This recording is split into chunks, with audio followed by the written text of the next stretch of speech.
What's up, everyone? It's the Tyrant here, and welcome to my Q&A. It's been forever since I've done one of these. I'm really looking forward to it. I'm not gonna lie, I miss them. I miss interacting with all of you, and so it's an honor to be able to do one of these again. Thank you for participating in it, and depending on how well this was received, I may start doing them more often. I won't be doing them once a week anymore because that, I feel like, is a bit saturated. We don't need to do them once a week. It starts getting a little redundant after a while if I do them that often, but depending on how well this one is received, I may start doing them once a month starting next year. So we'll see. But for now, this is my end of the year Q&A. Again, thank you all for participating. We're going to go ahead and kick this off with Dale Lee Mixins Question. And he asks, Q&A, do you listen to Breaking Benjamin? And if so, what is your favorite song by them and why? I don't listen to a lot of music, to be quite honest with you. I guess I'm just too busy. But in terms of Breaking Benjamin, my favorite song by them obviously is Blow Me Away because it was in Halo 2. And they had an epic instrumental version of that song in that game. And I do love the song in general. So I'd have to say, even though I don't really listen to Breaking Benjamin that much, if I had to pick a song by them that I'd love to listen to, it is definitely Blow Me Away. So excellent question, Dale. Thanks for stopping by. Our next question comes from Uneven Gamers, and Uneven Gamers asks, so recently there was a recreation of a cut Warthog run from Halo 2. Do you think that it was a good idea to remove it in the end? The recreation looks epic, but it may have ruined the full circle from Halo CE and Halo 3's run. Curious on your opinion. Well, I'm not really sure, because I've seen this video before. General Kid actually did, or General Heed did a video on this as well, and it looks like it would have been fun, but it looks like it was kind of boring at the same time. Like, it looks epic, but it doesn't look like there was really much to be had in that run at all. I think the positive side of it is it gives you more of an in-depth look of High Charity. One of my biggest pet peeves of High Charity in terms of what we actually got to play is that we only saw the outskirts of the city, right? We didn't get to see all the cool buildings and stuff that you basically get teased from a distance, but you never actually get to play in it.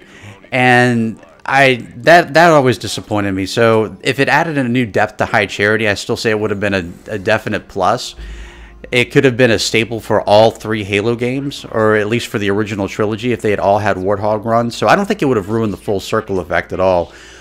But I do think that it would have added, you know, just another look at High Charity and more that city had to offer. At the same time, from what I saw of it, it didn't look like it was overly exciting either, so I can see why they cut it. Plus, the cutscene with Master Chief sort of zooming towards the Forerunner ship is definitely an epic one. So, if anything, that getting cut did give us that cutscene. So, I'll take it for what it is. I'm not glad that it was cut, but I can see why it was. So, I hope that makes sense to you, and thank you for stopping by, my friend. Our next question comes from Alien King 1970. Always good to see you here, my bro. And his question is, I miss these videos, welcome back. Well, thank you, I appreciate that. Any plans to stream content in 2020? So streaming is a bit of a tricky subject on my channel for a couple of different reasons. I do like the idea of streaming, especially since I want to get back to doing more full campaign and cutscene videos and doing more walkthroughs of video games, especially outside of the realm of Halo.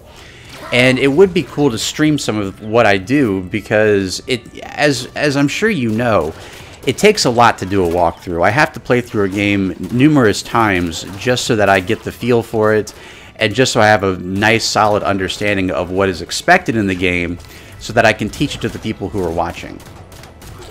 And to be able to stream that content so that you get to see the process would be cool, except there are 2 major things that stop me here. The first is it's very difficult to moderate the chat when I'm playing at the same time unless I have someone there who's essentially acting on my behalf, like my wife or my friend Haley, who y'all may know as Skyla in the Strange Adventures of Gravemind the Warlock. She's a mutual friend of me and my wife, or my wife and I.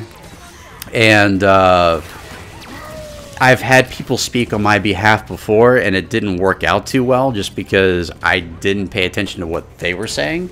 So I really that's one reason why, is just I feel like I'd have to disable the chat, which would disable the fun, in my opinion, of watching a live stream. The second reason is I feel like it hurts my YouTube algorithm if I do that. I've heard from other YouTubers, bigger YouTubers than me, that when they streamed it hurt their channel.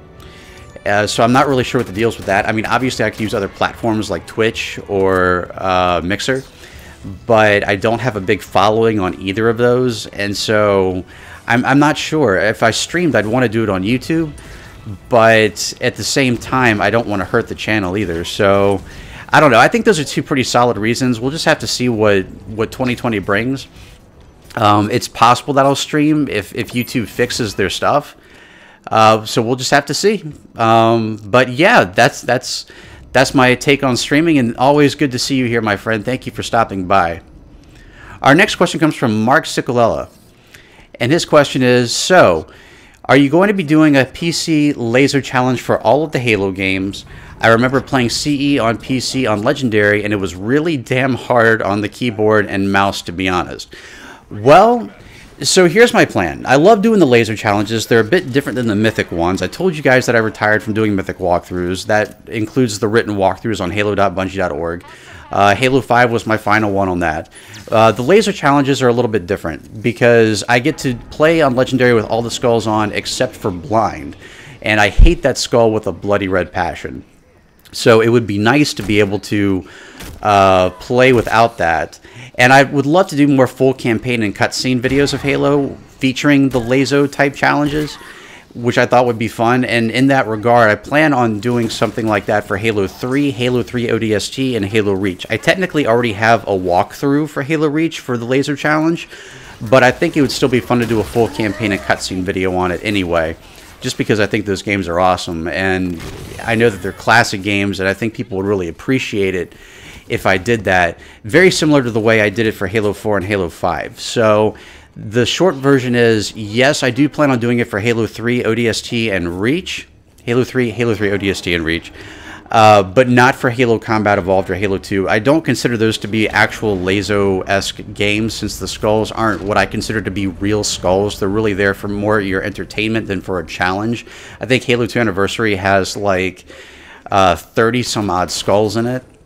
Whereas Combat Evolved has some really weird ones, or Combat Evolved Anniversary anyway. So I definitely plan on doing it for Halo 3 ODST and Halo Reach, but not for Halo 2 Anniversary or Halo Combat Evolved Anniversary. So I hope that answers your question, and thank you for stopping by, Mark. Our next question comes from Xanth, and Xanth asks, have you tried Dark Souls, Tyrant? Give us a playthrough. I think it would be enjoyable. I own the first and love and hate it. You know, Dark Souls is one of the most requested games that people have asked me to do, and to be honest with you, I'm not sure yet. I've seen the Actman's review on it, and he really loves Dark Souls. It does seem like something that would be very time-consuming on my part, so I'm not sure. It's something that I've considered. I do have other games that I want to review first. I have other games that I want to do walkthroughs for first. Dark Souls may make that list, but I'm not entirely sure, just because of all the time that I'd have to sink into it. It really depends on my schedule. It's something that I've thought about for a while. We'll just have to see. But it's an excellent question, and you guys can let me know in the comments below what you think. Would you like to see me play Dark Souls?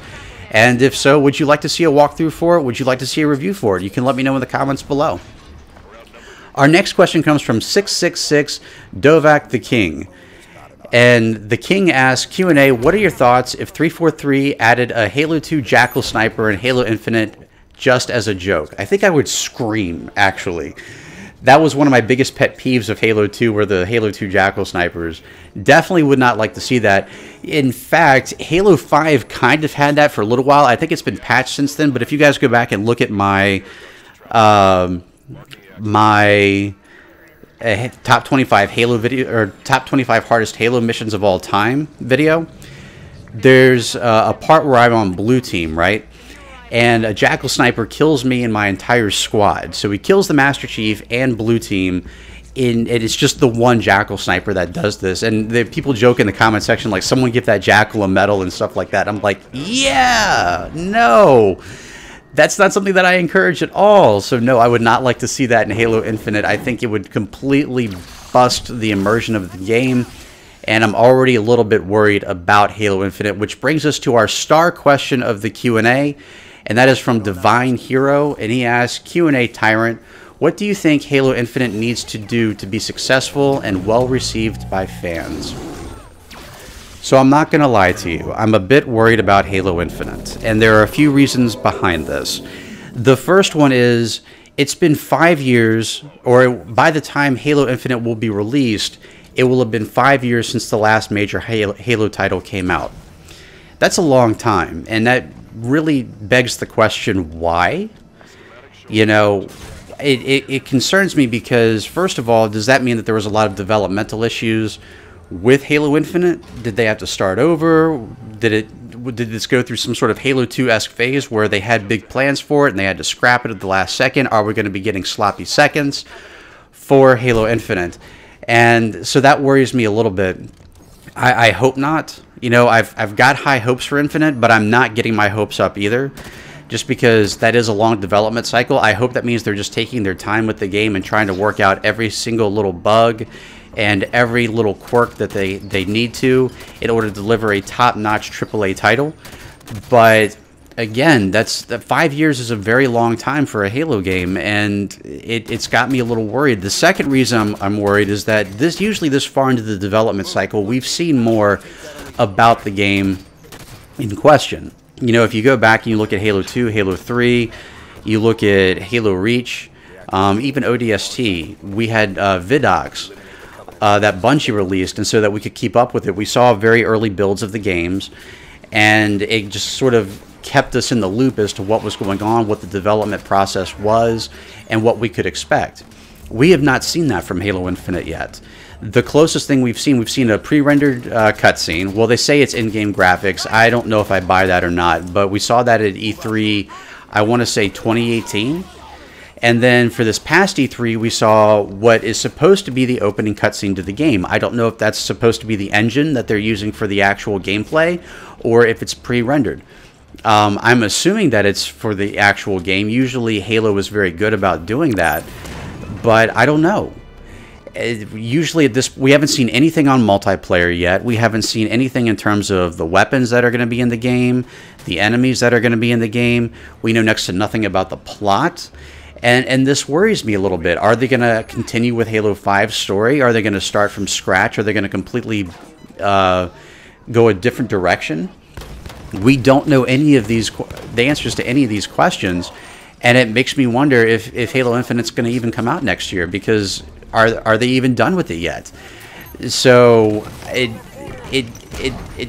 going back, it just, I don't know. I'm worried for Halo Infinite that it's not going to be what everyone hopes it's going to be. I feel like 343 at this point is so desperate to come out with a decent... I mean, you're seeing it now with the Master Chief Collection, right? They're redoing the whole thing. They're releasing it for PC to basically try to, you know, get us in their good graces, and or vice versa. And it kind of makes me wonder if they're worried. And so on top of that, you know, with the development process being as long as it is, us not seeing anything relating to Halo Infinite, really, it just makes me wonder what we're in for when it comes to the release of this game. I hope it's going to be great. People have asked me, do I think it's going to be sort of related to Halo Combat Evolved, if it's going to borrow a lot of ideas from that? I hope so. I think that would be an excellent move on their part, but I also don't want just kind of like a Modern Warfare of Halo, where they essentially redid a past game but added some new stuff to it. I want something new, and I want something unique to the Halo franchise. We still don't know yet whether or not they're going to have enhanced mobility. I'm going to assume that the answer to that question is yes, in some form, and I know that half the community at least is going to hate that. And how is that going to affect Halo Infinite? So there's a lot there to unpack, and I'm just not sure that everyone hyping this game is going to really be pleased with what comes out. I hope I'm wrong. I really do hope that I'm wrong here. I hope Halo Infinite delivers and then some. I hope Halo Infinite is the game of the year. I hope Halo Infinite brings us back to the roots of Halo. And I really hope that Halo Infinite lands it 100%.